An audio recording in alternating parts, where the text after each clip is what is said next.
My name is Jensen, and I'm a professional comedy writer, producer, rapper, and former morning show DJ. But above all else, I'm a sports fan. And sure, the days keep passing, but they couldn't be more boring. Unless you're obsessively refreshing Jordan Clarkson's TikTok account, seeing your favorite sports star do anything athletic is nearly impossible. And I'm going to be honest, I'm extremely worried. Even during wartime, when athletes like Ted Williams and Joe DiMaggio went off to war, sports still continued on. Shout out to the Rockford Peaches. I'm taking it all pretty hard. So it got me wondering, if I feel this bad about it, then how do the athletes feel? So that's what this podcast is all about. I'm talking to the athletes and sports industry professionals to see what they're up to, how they're holding up. Are they still training? Do they miss playing? Did they hear about that tiger that tested positive? How'd that happen? And who's testing tigers? Anyway, this is the No Sports Report. Jay Williams has seen some shit. One of the greatest athletes in the history of Duke, an institution synonymous with college basketball, he led the team to a national championship in 2001 and was named National College Player of the Year in 2002. When he was selected second overall in the NBA draft by the Chicago Bulls, everything was moving in the right direction for Jay Williams. Until it wasn't. After a somewhat inconsistent rookie season and issues with immaturity, on the night of June 19, 2003, Williams got into a motorcycle accident that would forever change his life. Crashing into a streetlight, Williams severed a main nerve in his leg, fractured his pelvis, and had 3 dislocated ligaments in his left knee, including the dreaded ACL. His career was over, and to add insult to injury, he had violated the terms of his Bulls contract by just riding the bike in the first place. He did attempt to return to the game he loved, now a more evolved, realized person, but he could never find his pre-accident step and quietly retired soon thereafter. But what may have been the end for some was just the beginning for Jay. He entered a career in broadcasting, paying his dues as a commentator here and there, learning the ropes mostly for college basketball, where his legacy was still hard to ignore. And in 2008, ESPN hired Williams as a full-time game and studio analyst, and now it's hard to avoid the dude on the channel altogether. Always controversial and willing to put his real-time thoughts out there without much editing, Williams is a dream guest for this podcast. The nation is facing our own moment of clarity, and who better to lead us than someone who already found his way out? And yes, he has some very weird ideas about cruise ships. And now, my conversation with survivor Jay Williams on the No Sports Report.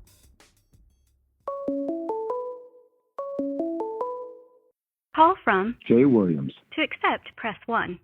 Well, Jay, thank you so much for doing this, man. No, are you kidding me?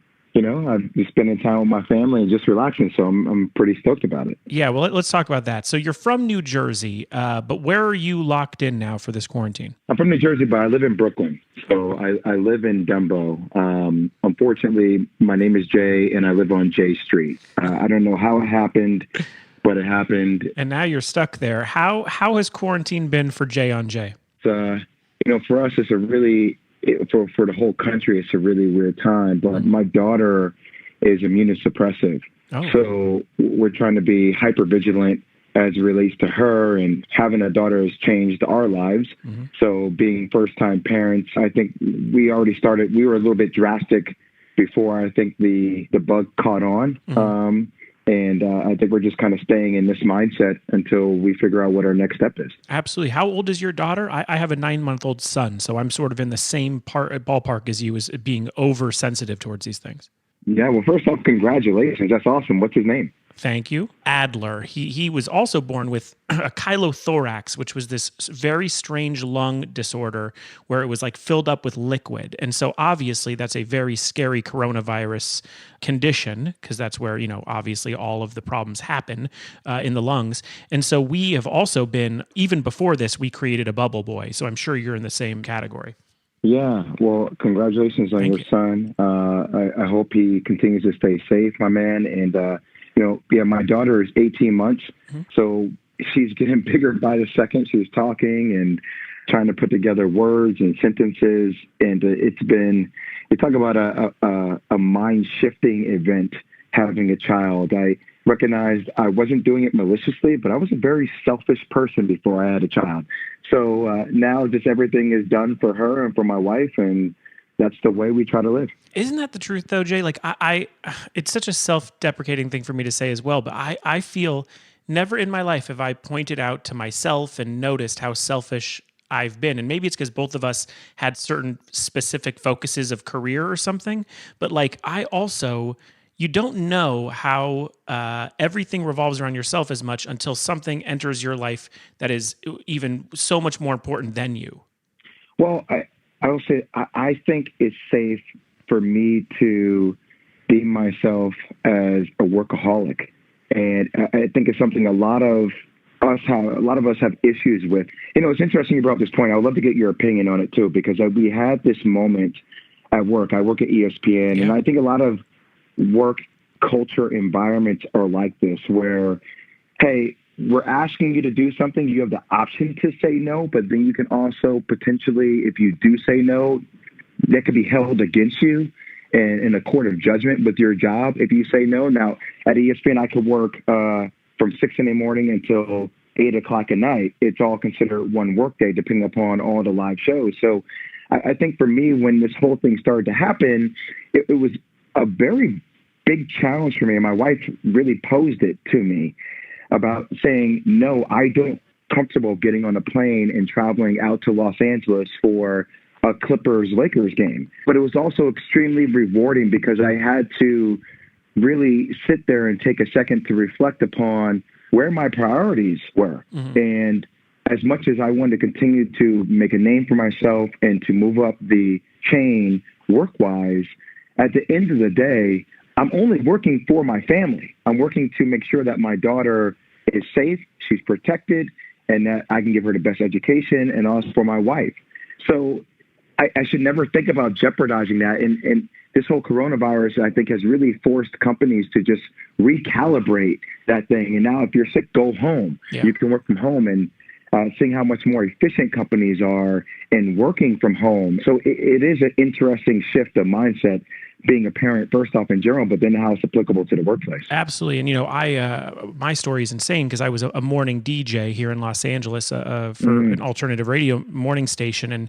And we were let go mid-pandemic, which made like mainstream news. People were totally freaked out by it. But when I was still going into the studio during coronavirus, my wife would be like, why don't you just tell them no? And I would say to myself, well, I really don't feel comfortable doing that. And like you said, I think we were raised in a culture of maybe seeing how everyone does 4 or 5 different jobs. And, you know, obviously you overcame a lot to be where you are today. And I don't know if either of us or our whole generation of men going out to work and try to, supply for their family, I don't know if we don't take those risks. It's very strange. And it's weird we both see that. And it's also, I don't know if you felt this way too, but, you know, growing up, before I found my incredible wife, I remember having a girlfriend that would say these little things that I guess just stick in your mind psychologically about, you know, be a man. Hey, be a man. Absolutely. And it's always been interesting to me, like, what does it mean to be a man? And I think that was more in the bravado sense that she was making mention of that. But it's like, you know, it's being in tune with your emotion. Like that's being a man. Yeah. You know, being aware of how your significant other is feeling. Like my wife has put me on to Esther Perel, and I listen to Esther Perel all the time about relationship work and wanting to build a foundation of trust, because I had some issues coming into our marriage that I didn't necessarily address because I didn't work on me. I was too busy working on my craft instead of working on me. So I think all these are things that just kind of help you recalibrate what it means to be full. Yeah. So when people say, oh, what does it mean to be a man? I'm like, no, the question is, what does it mean to try to be full? To understand that I need to continue to work on me, because working on me helps us work on us as a whole. And it's and what better time and what better opportunity do we have than now to do that kind of work? 1,000,000%. Yeah. 1,000,000%. That's if you choose to see it. And I don't know if a lot of people make that choice, though. That's the question. Yeah. So what have you guys been doing for quarantine? On a lighter note, what have you guys been doing just to pass time with the kid and your wife? Yeah.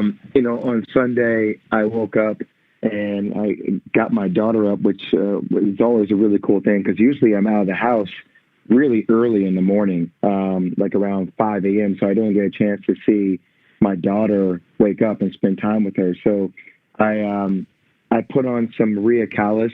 She is a famous opera singer outside. And my daughter and I watered the plants together. And I had a conversation with her about photosynthesis. I know she's not 2 yet, but it's okay. We can always think outside the box and about the sun. And, you know, And I'm going to be real with you, man. This is me being vulnerable with you. My work schedule has fluctuated so much. I haven't had a lot of those times with just sustainable moments being in it with my daughter without being pulled in another direction. You know, you feel this as you become a parent with, I have to walk the dog, I have to get the mail, I have to pay these bills, my wife needs me to do this. How are we creating time for my wife and I to go out to do things? You know, so what kind of time I'm spending with my daughter? Man, I'm really tired. I have to film this. I have to read this article. There's so many of these daily things that we end up being busy with that I found myself almost being slightly uncomfortable in this stationary position with my daughter and psychologically working through that. What things did I want to talk to my daughter about? What things did I feel like were important for me to articulate to my daughter? You know, what kind of fun conversations could I have with her? How can I plan conversations with her? Sure. How do I plan things around us to do around the house and things for my wife? So it's forced me to kind of pivot, and all that energy that I think I was putting into what I was doing work-wise, I am now trying to transition into my family. And it's just becoming a lot more rewarding. I would say, yeah. I mean, even just with the phone, I mean, there's so much responsibility of having a job and a bunch of jobs, especially in entertainment and content. It's like you're drawn away, checking that email, checking the content, checking all these things that are going on. And this pandemic really has put that in perspective, I think, for a lot of people. I agree, man. I agree. So it's, you know, doing that and, you know, hanging out, taking I will tell you, I now understand a little bit why my dog, his name is Denzel Washington, why he's called man's best friend, because sometimes our three walks a day, they're legitimate great walks. Absolutely. Same With me. Yeah. You sort of take in the atmosphere a lot more. And when it's almost like you don't know what you got till it's gone. And now we're sort of learning what we had. So hopefully when it comes back, we'll respect it a lot more. So your dog's name is Denzel Washington. What is your favorite Denzel Washington movie? We were thinking about getting another dog and naming him Ethan Hawke. So I would have to go with Training Day. Okay. Training Day would probably be one of my favorite movies. Training Day, and then He Got Game. I was going to say, it has to be He Got Game. You were the college basketball star, and there's a movie that you could actually live through. I thought for sure you'd say He Got Game. Yeah, but you know what? Like I wasn't born in Coney Island. Like I didn't have that kind of upbringing. Like my dad was actually around. Yes. And there, so as much as I relate to it, like it's different upbringing. You know, I was fortunate. So fair. Yeah, but I still, hey, look, Ray Allen's like a big brother, so that's still one of the all-time favorite movies. Great movie, great soundtrack. As you know, communities are experiencing these difficult times differently across the country. Feeding America is working tirelessly to ensure our most vulnerable populations, students who are out of school, the elderly, individuals whose jobs are impacted, and low-income families continue to have access to food and other needed resources during this emergency. The Feeding America Food Bank Network is committed to serving communities and people facing hunger in America during the COVID-19 pandemic. Right now, their greatest need is donations and support of local food banks. This series is committed to donating all proceeds from the show to Feeding America, and we hope that you can join us in this effort too. Find out how you can help at feedingamerica.org/COVID-19. We get into sports a little bit. The NCAA men's final would have been played this past Monday. You, in my opinion, are one of the greatest college basketball players of at least the aughts, if not all time. And I wanted to ask you about more from a professional level of canceling March Madness. You know, most people are mad they just can't, partake in their office pool. But what does this mean for the young men who are looking to compete in what would be the most important tournament of their lives and, the center stage for most of their careers? I think obviously it's devastating for a lot of individuals, both men and women. I go to Sabrina Ionescu, who plays for Oregon, and she's going to be a terrific WNBA player, but her whole quest was to ride off into the sunset on a horse and be a champion. His team was absolutely dismantling teams this year in college basketball. And when you think about a player of her or any player that didn't get a chance to experience the magic of March Madness, it is from somebody who has participated in the event 3 years in a row and having the fortunate opportunity to win a national championship. It's inexplicable. You can't put it into words. The sensation it gives you, it's almost euphoric participating in this monumental event that, for 3 weeks, you are going to be the center of attention of our country and internationally. Mm-hmm. It is one of the biggest events, and how fans can ride with the underdogs, and Stephen Curry, a name like that becomes a household name because of the NCAA tournament. Yeah. You get a chance to see, like the team that was from Chicago, Illinois a couple of years ago, how they become, Sister Mary, and how they become like the team that you learn everything about who these kids are and what their accomplishments are. It's heartbreaking that doesn't happen. Jay, I could never tell you where Gonzaga is, but I can tell you that I know every year they're in the March of Madness. I mean, it makes and breaks names. It makes and breaks schools. It's important for all of them. And I wonder, you have a rare perspective being on both the NBA side now and in college basketball, analyzing for years. It's a very basic question, but I think it's important to be answered, which is, how does the NBA still have a draft if there's no tournament or really any strong combine, like eligibility questions? Where do all these things fall when going into the NBA draft?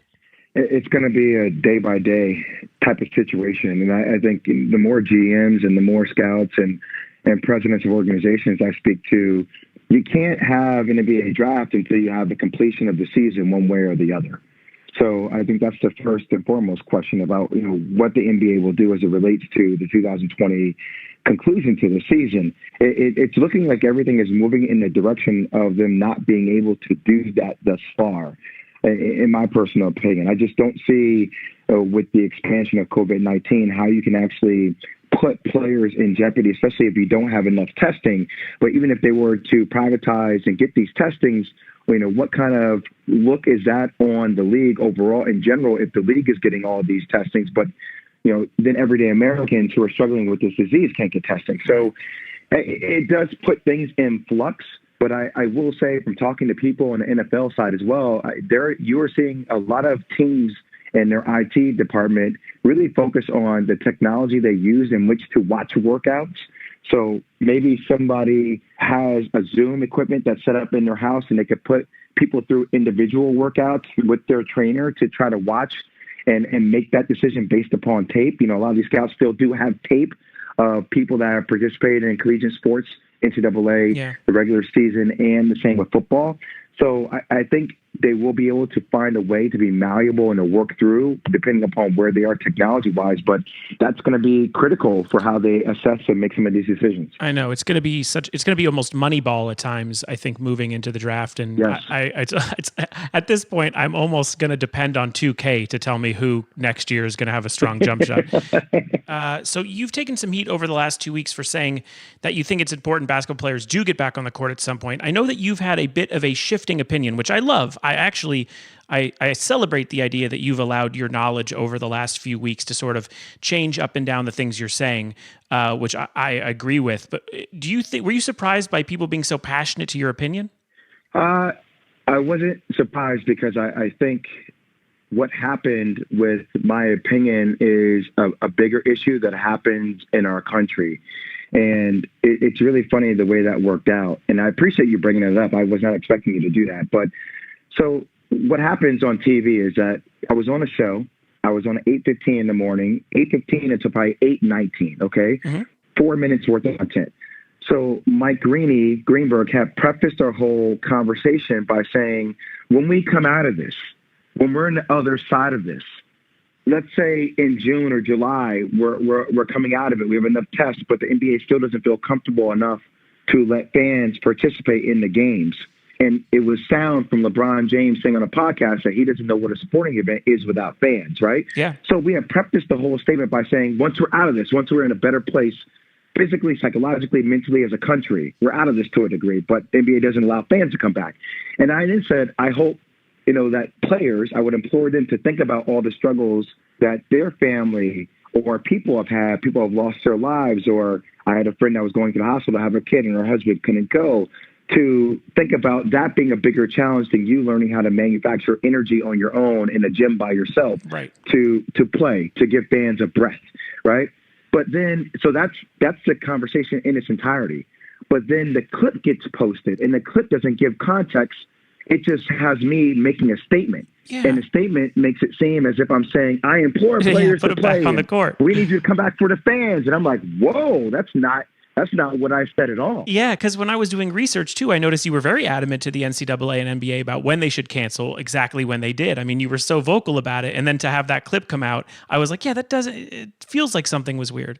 Yeah, and it happens all the time, and it's really weird because obviously I know that we live in the world for clicks, and I think obviously there's metrics that determine how successful a show is by what kind of clicks they get. But for me, I then spent the whole next day kind of trying to defend myself about giving context to the statement, but then that clip lives out there forever. And then you get into a situation where I'm on the phone with them and like, can we take it down? And then my PR guy's like, well, you take it down, then it becomes bigger.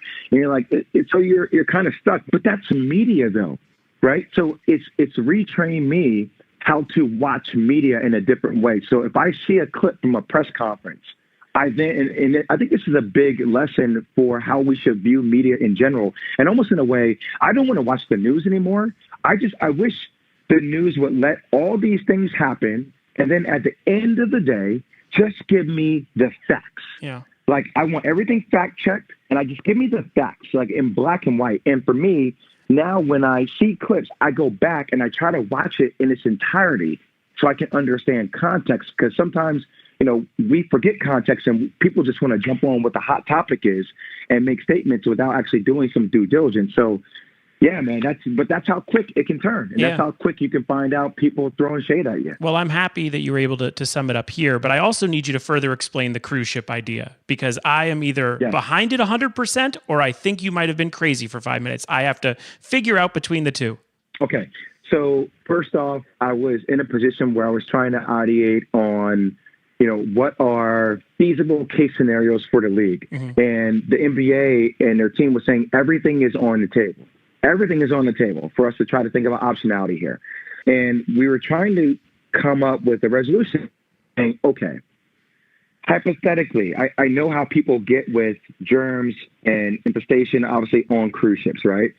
But we were trying to find a way because players will not want to leave their family. If I were a player right now and my family, and granted, this is just through the sports prism. We have a lot more things to worry about than sports. I just want to preface that. Obviously, We have to save lives and figure this whole thing out. We're just purely thinking through sports to kind of relieve our mind away from the trouble and just the issues that the world is facing. So we were saying, okay, some of these cruise liners are massive, okay?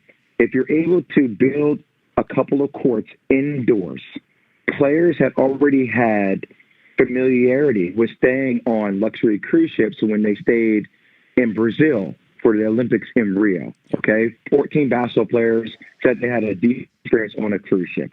So what we were saying is that the NBA found a way to get enough testing where you're able to bring that player and their immediate family, their wife or spouse, significant other, or children to be on that cruise ship with them. And they all pass the test.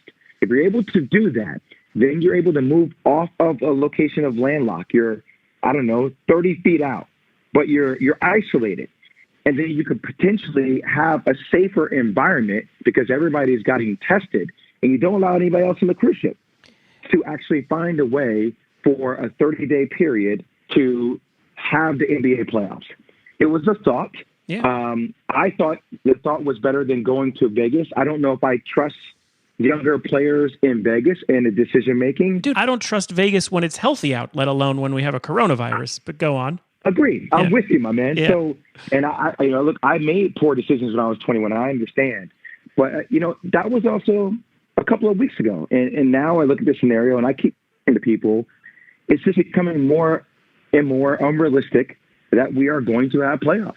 Yeah. It is. And I think we need to start having more of a frank and blunt conversation about it because I can't reasonably justify looking into another player's eyes and saying, hey, I need you to leave your family for 35 to 40 days or 2 months to play NBA basketball.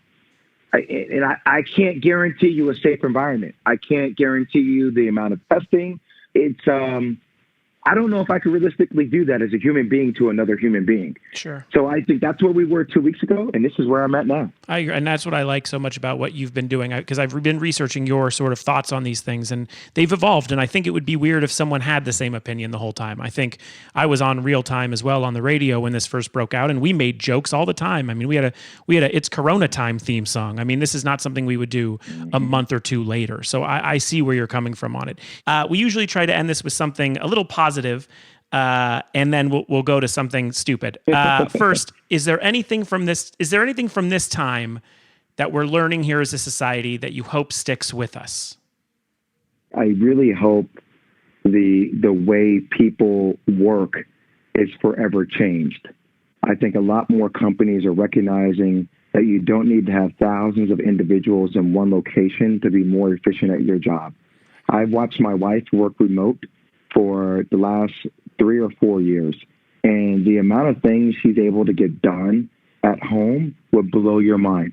Way more effective with her time and calls. And the calls aren't spent frolicking around doing different things, like joking around like you would do with an in-person meeting. Mm-hmm. And granted, the in-person meeting, there's a different kind of feeling that gives off. You get a chance to see the person. But I think now with Zoom and technology, you still get a chance to visually see that in a person. So I really do hope this changes the way that we decide to work. And maybe Fortune 500 companies, Fortune 1000 companies, maybe you come into work 2 times a week now. And there can be this shift that is kind of refocused on the importance of your community and the importance of your family. Because at the end of the day, that's what you realistically work for. So if somebody at work, if your boss can show you the importance of that, that actually makes you work harder in the time that you're supposed to work. So I hope that can be the ultimate change. Yeah, and no more of those dumb water bottle meetings where you go and just take home a water bottle and never deal with them again. Okay, so a couple suggestions that I've been giving to every athlete that we talk about, things that you can do during the time off. I feel like I have good suggestion skills when it comes to hobbies. I know you're a big chess guy. Or are you a Sudoku dude? My father's been doing Sudoku puzzles for the longest time, so yes, I am. Okay, there is something called Colorku. It is like a board game almost of Sudoku, but instead of numbers, you're dealing with colors. There are these little balls that you sort of place on the board, and you have to do the same thing, no repeating numbers, one full box, the whole thing. And I'm telling you, I think you'll like it as a chess guy. It's called Colorku. I'm looking up. Colorku. It's very good. I'm looking this up right now. I like this. Thank you. No worries. You will dig it. Okay, my second one is, have you watched all of Ozark on Netflix? I got in halfway through season 1. I haven't been able to binge watch the rest, but okay. I love Jason Bateman. I love what's about. Yeah. That's my suggestion. I think it's very good. Also, I haven't seen The Wire yet, which I know people get on my case about. I've been waiting for a large... You have not seen The Wire? I know. I've been waiting for a large global pandemic. If I ever got polio or something, that was the first thing I was going to do. So I feel like I'm letting myself down by not watching it yet. It's, The Wire is different. Ozark is different. Yeah. The Wire is different. I know. I'm telling you. People tell me it changed television. I got to do it. I'll have to do it. So that'll be my pandemic hope for hobby. Last one, business-wise. I know you're a bit of an entrepreneurial mind. I have a perfect one for you. It is your own brand of hand sanitizer. It's Duke Colors. We can also make a Bulls variant if you want. But it's called Spray Williams instead of J. Williams. Spray Williams? Is this like a formal pitch? Are you pitching me right now? I'm not saying... I kind of like it. Yeah, I'm not saying it's Shark Tank, but are you in?